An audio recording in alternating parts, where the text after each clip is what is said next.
আসসালামু আলাইকুম। হ্যালো শিক্ষার্থীরা, তোমরা সবাই কেমন আছো? এরপর আলোচনা করব ক্লাস 4 বাংলা বই পৃষ্ঠা নম্বর 65। পৃষ্ঠা নম্বর 65 তে এখানে 7 নম্বর আছে দেখো। বাম পাশের বৈশিষ্ট্যের সাথে ডান পাশের পাখির ছবি মিলাই। এখানে কতগুলো বৈশিষ্ট্য দেওয়া হয়েছে দেখো, কতগুলো বাক্য দেওয়া হয়েছে। এরপর এখানে কতগুলো পাখির ছবি আছে। এই বৈশিষ্ট্যগুলোর সাথে পাখির ছবিগুলো মিলাতে বলতেছে আমাদেরকে। এখানে প্রথম আছে দেখো, খুব দ্রুত উঠতে পারে।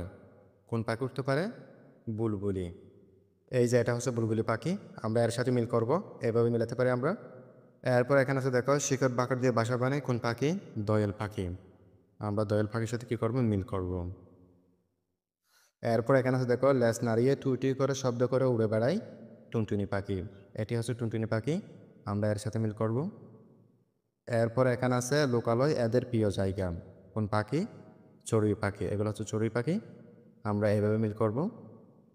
এরপর এখানে আছে দেখো, পানিতে বেশি সময় থাকে। কোন পাখি পানিতে বেশি সময় থাকে? পানকৌড়ি, আমরা এর সাথে মিল করব।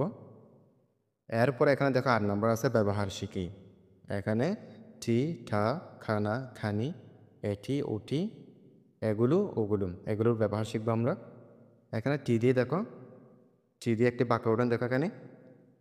পাখিটি দেখতে কি সুন্দর। আশ্চর্য হয়ে বলতেছে পাখিটি দেখতে কি সুন্দর, অর্থাৎ আমরা আশ্চর্যবোধক কিছু দেখলে টি ব্যবহার করতে পারি। এরপর কোনো কিছু জিজ্ঞাসা করার ক্ষেত্রে আমরা ঠা ব্যবহার করতে পারি। এরপর এখানে আছে খানা, বইখানা দাও। এরপর এখানে আছে খানি, খানি দিয়ে একটি দেখো বাক্য গঠন। মুখখানি তার ভারী মিষ্টি। এরপর এখানে আছে এটি, এটি দিয়ে একটি বাক্য গঠন দেখো, এটি আমার বই।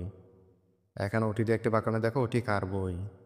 এখানে আছে এগুলো, এগুলো দিয়ে একটি বাক্য গঠন দেখো, এগুলো পাখির ছবি। এখানে আছে ওগুলো, ওগুলো দিয়ে একটি বাক্য গঠন হচ্ছে, ওগুলো ধরো না। তাহলে শিক্ষার্থীবৃন্দ তোমরা এগুলো ভালো করে দেখে নিবা। এরপর এখানে 9 নম্বর আছে দেখো, কর্ম অনুশীলন। আমার দেখা যে কোনো একটি পাখির কথা বর্ণনা করি। তোমাদের সুবিধাতে এটি লিখে দেওয়া হয়েছে, তোমরা এগুলো এক নজর দেখে নাও।